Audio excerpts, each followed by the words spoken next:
C'est aussi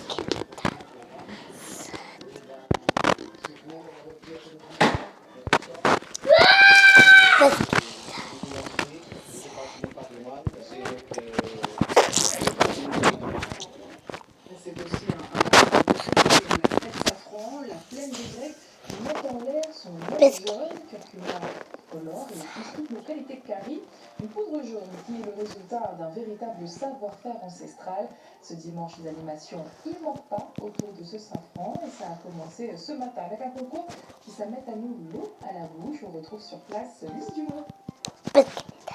Ici à la plaine des Grecs, c'est le concours culinaire qui est en train de s'achever.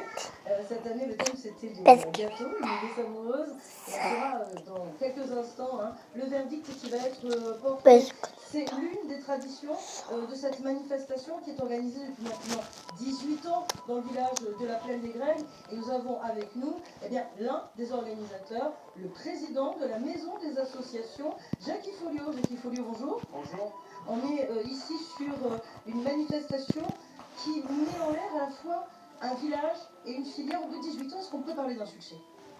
Oui, on peut dire que c'est un succès parce qu'il y a eu un travail acharné depuis 2002 pour apporter de l'animation sur ce quartier-là et surtout aussi aider les producteurs de curcuma à continuer à persévérer dans cette filière parce que bon, elle était un peu en déclin.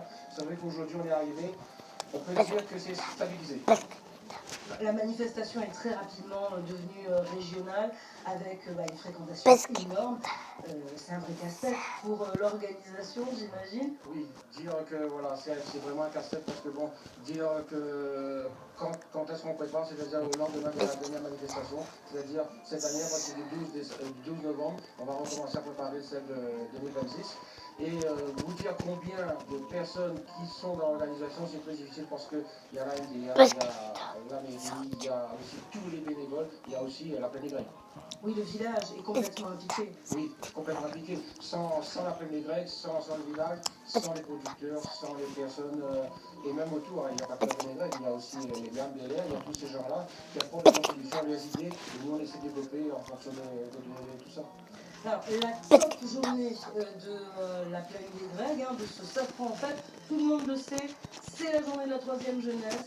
Ça va être un succès encore comme malgré la disparition de notre regretté Joël Beg.